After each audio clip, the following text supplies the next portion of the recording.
I work reception at a boutique hotel in Melbourne's South Bank district. Last Tuesday, this American bloke checked in, all teeth and enthusiasm. He bounded up to my desk like a golden retriever on Red Bull and hit me with, "Hey there. How are you today?" with this massive grin, like he genuinely wanted my life story. So I told him. Mentioned my mom's hip surgery got postponed again. The car needed a new transmission and the plumber quoted me $2,000 to fix a leak. His face went through about 5 emotions before settling on pure panic. He stammered something about hoping things improved, practically sprinted to the lift. My colleague Sarah leaned over and goes, "You broke another one?" Apparently I was meant to just say fine and move on. He'd asked how I was, though. Why ask if you don't want the answer? His mate came down an hour later to complain that I'd been inappropriately personal with a simple greeting. I just looked at him. In Australia, if you ask someone how they're going, you'd better be ready for honesty. This bloke learned that the hard way when he spent the next 3 days avoiding eye contact with me in the lobby at a pub in Darwin. I'm behind the bar when this American woman walks in during happy hour. She sees me wiping down the counter and practically shouts, "Oh my gosh, how are you?" with the enthusiasm of someone who just won Lato. I pause mid-wipe and say I'm all right. Ask how she's going. She launches into this 5-minute monologue about her amazing day exploring Kakadu. The incredible weather, how friendly everyone's been, how this is the best trip ever. Doesn't take a breath. When she finally stops, I just nod and go, "Yeah, righto. What can I get you?" She blinks at me like I've just told her Christmas is canceled. "You're not excited?" she asks. I tell her I'm a bartender in Darwin. Every tourist tells me it's the best trip ever. She insisted I was being really negative and didn't match her energy. But here's the thing. In Australia, we don't perform enthusiasm on command. If I'm excited about something, you'll know. Otherwise, I'm just doing my job. She left me a $2 tip and a note saying I should try smiling more. I showed it to my manager. He laughed so hard he had to sit down. A Canadian backpacker at a hostel in Byron Bay asked me why Aussies don't seem friendly at first. I told her we're plenty friendly, just not fake about it. Americans meet you and act like your long-lost best mates within 30 seconds. All that, "Oh my God, I love your shirt, we should totally hang out" energy. Then you never hear from them again. Aussies take time to warm up, but when we say we'll grab a beer, we actually mean it. My brother runs a co-working space in Sydney's CBD last month. This American consultant started hot desking there. First morning, she walked around introducing herself to everyone, asking, "How are you? How's your morning? What are you working on?" with this relentless cheerfulness. By the time she got to the third person, you could see people physically recoiling. One developer actually put his headphones on mid-conversation. She came back to my brother afterwards, genuinely confused why everyone seemed cold. He had to explain that in Australia you don't interrogate strangers about their day at 9 in the morning. "We're not cold. We just need coffee first." She insisted she was just being friendly. My brother told her friendly in America looks like harassment in Australia. She spent the next 2 weeks walking in, nodding silently at everyone, and looking absolutely miserable. Eventually, someone made her a coffee, and she nearly cried with relief. Turns out the cure for American over-friendliness is just caffeine and patience. I teach at a university in Brisbane. During orientation week, we had an American exchange student who kept greeting everyone with "Hey. So great to see you," even when meeting people for the first time. You can't be great to see someone you've never seen before. Basic logic. After the third day, one of the local students asked her point-blank if Americans just lie for fun or if there's a medical condition. The exchange student got defensive, said it's called being polite. The Aussie student goes, "Nah, polite is saying g'jay and meaning it. What you're doing is verbal spam." The American insisted that in the States enthusiasm equals politeness. I had to step in and explain that here. Authenticity equals respect. She tried toning it down, but kept slipping back into her high-pitched "amazing to meet you" routine. By week 3, students were actively avoiding her. Not because she was rude, but because nobody could tell when she was being genuine. Last I heard, she'd finally made some mates. After she stopped performing friendliness and just started being herself. I work at a community center in Perth. We hosted this American motivational speaker who insisted on starting every interaction with "How are you feeling today?" No, really, how are you feeling? She'd grab people's hands and stare into their eyes. Deeply uncomfortable.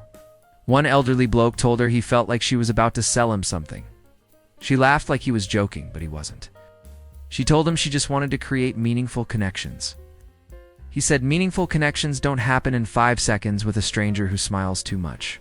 Back home, people appreciate genuine interest, she explained. I asked her how she'd react if someone actually told her they felt like rubbish. She paused. Well, I'd be supportive. Sure, but that's not what you asked for. You asked a question you can't handle the answer to. That's the American trap right there. Ask big emotional questions. Panic when people respond honestly. She ended up just waving at people from a distance for the rest of the conference. My sister works in HR. It's for a tech company in Adelaide. They hired this American bloke who kept scheduling coffee chats with everyone to touch base and see how you're really doing. Sounds nice in theory. In practice, he'd corner people in the break room and launch into "So, what's your story? And what makes you tick?" Most people would just stare at him. One engineer finally told him, "Mate, we're not mates. We're coworkers who've spoken twice." The American seemed genuinely hurt, said he was trying to build team culture. My sister had to have a quiet word about Australian workplace boundaries. We're collaborative, not intimate. You don't dig into someone's personal philosophy while they're trying to heat up leftover curry. He insisted that in California, this kind of openness creates trust. She told him, this is Adelaide, not California, and trust here is built over time through actions, not interrogations. He eventually learned to just say "Gijay" and ask about the footy. Made infinitely more friends that way. I manage a cafe in Hobart. American tourists came in, ordered a flat white, and when I brought it over, she hit me with, "Oh wow, thank you so much. This is amazing. You're amazing. This cafe is amazing." I'd literally just handed her a coffee. I said thanks and walked off. She called me back.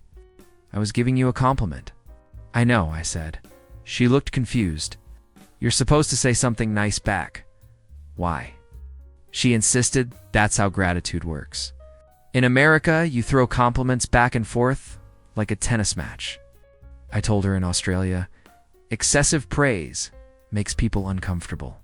If something's actually amazing, we'll say it's not bad.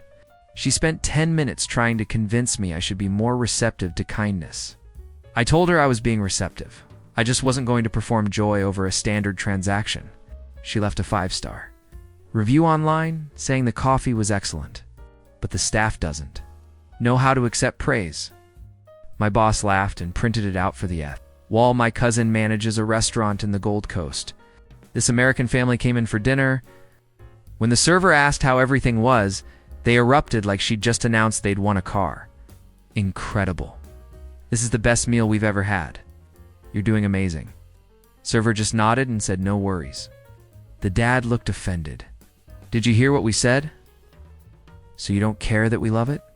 She cared. She just wasn't going to cry about it. He insisted they were trying to show appreciation and she was being dismissive. The server explained that in Australia, if the food's good, we keep eating. If it's amazing, we might order dessert. We don't throw a parade. But feedback is important, he said. Sure, but there's a difference between feedback and whatever performance that was. They left convinced Australian service is cold. We just don't need a standing ovation for doing our jobs correctly. I work at a fish and chip shop in Cairns. American bloke ordered, then stood at the counter waiting for his food while trying to make conversation. How's your day going? Busy? You must meet so many interesting people. I'm literally frying chips. It's going fine. He kept pushing. What's the most interesting order you've taken? I told him someone once ordered extra salt. He laughed uncertainly, then said, "You Aussies are so funny." But I could tell he wasn't sure if I was joking. I wasn't. When his food was ready, he thanked me for the great conversation like we'd just solved world peace together. We'd exchanged maybe 8 sentences. Later, he wrote on Facebook that Australians are friendly but hard to read. That's because we don't treat every interaction like a job interview. Small talk is fine. Forced intimacy with your fish and chip server is weird. I bartended at a pub in Newcastle. This American woman kept sending her drinks back. It's not because anything was wrong, but because she wanted to connect with me. Oh, could you make this a little stronger? I just love how you make them. Then 5 minutes later, actually, could I get less ice? You're so good at this. Mate, it's a rum and coke. Not rocket science. After the third request, I asked if there was actually a problem. She said no. Everything was perfect. She just appreciated excellent service. I told her she was making more work for both of us for no reason. She looked shocked. I was being nice. Being nice is ordering once and letting me do my job. She insisted Americans show appreciation through engagement. I said Australians show appreciation by not being a pain in the arse. She sat quietly for the rest of the night, looking wounded. Left me a massive tip, which somehow felt like she'd missed the entire point. I drive Ubers in Melbourne. Picked up this American couple heading to St. Kilda. The woman goes, "Oh my gosh, how are you? How's your night? Are you having a good time?" I'm driving an Uber at midnight. How good a time do you think I'm having? I said I'm fine, thanks. She persisted. No, but really, like, how are you? I told her my night's average. Peak hour traffic, couple of no-shows, standard stuff. She and her husband exchanged glances. You're very honest, he said, like I'd just confessed to a crime. That's when she launched into this speech about how in America, you're supposed to say you're having a great night regardless of reality. It's called social lubricant. I said in Australia, we call lies lies, even small ones. If my night's average, that's what I'll tell you. But doesn't that create negative energy? She asked. I asked, what's negative about accuracy? They spent the rest of the ride in uncomfortable silence, which was honestly an improvement. My mate works at Sydney Airport as a customer service agent. American passenger came up absolutely panicking because his flight was delayed 20 minutes. Before my mate could even speak, the bloke launches into, I am so sorry to bother you. You're probably sulfur monoxide busy. I feel terrible asking, but is there any way you could help me? My mate just stared at him. He hadn't asked a question yet. What do you need? The American explained the delay situation while apologizing 6 more times. My mate checked the system, told him the delay was weather-related, and there was nothing anyone could do. The American thanked him profusely, like my mate had personally fixed the weather. You've been so helpful, so kind. Thank you so much. All my mate had done was confirm a fact. Later, a British passenger asked the same question, got the same answer, said cheers and walked off. That's the appropriate response. But Americans act like basic information is a personal favor requiring eternal gratitude. I run a bike tour company in Adelaide. Had this American on a group ride who kept stopping to thank me for everything. Thank you for this amazing tour. Thank you for showing us this street. Thank you for knowing about buildings. Mate, it's my job. By the third stop, the other tourists looked ready to push him into the torrents. One Canadian finally said, Buddy, we get it. You're grateful, but you're thanking him for breathing at this point. The American got defensive, said he was raised to show appreciation. The Canadian said there's appreciation, and there's whatever this is. I tried to explain that in Australia, constant thanking makes people think you're either nervous or taking the piss. He insisted he was being sincere, which somehow made it worse. For the rest of the tour, every time he started to say thank you, the whole group would groan in unison. He eventually caught on and just gave a thumbs up instead. Much better. I worked the information desk at a national park in Tasmania. American family approached asking for directions to a waterfall. I gave them clear instructions. The dad goes, Wow, you're incredibly knowledgeable. Thank you so much. Then his wife, Yes, thank you, you're wonderful. Then both kids in unison, Thank you. They'd literally asked one question that I answered in 30 seconds. I said no worries. The dad looked disappointed. We just gave you a huge compliment. I know. And what? He seemed genuinely baffled that I hadn't reciprocated with equal enthusiasm.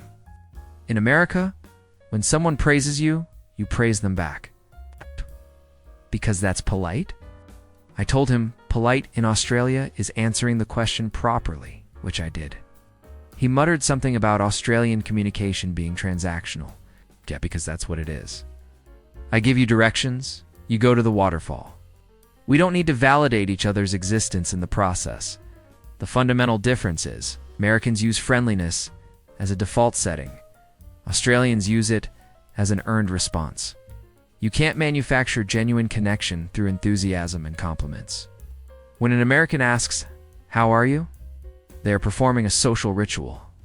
When an Australian asks how you're going, they might actually want to know, but they'll respect whatever answer you give without expecting you to pretend everything's perfect.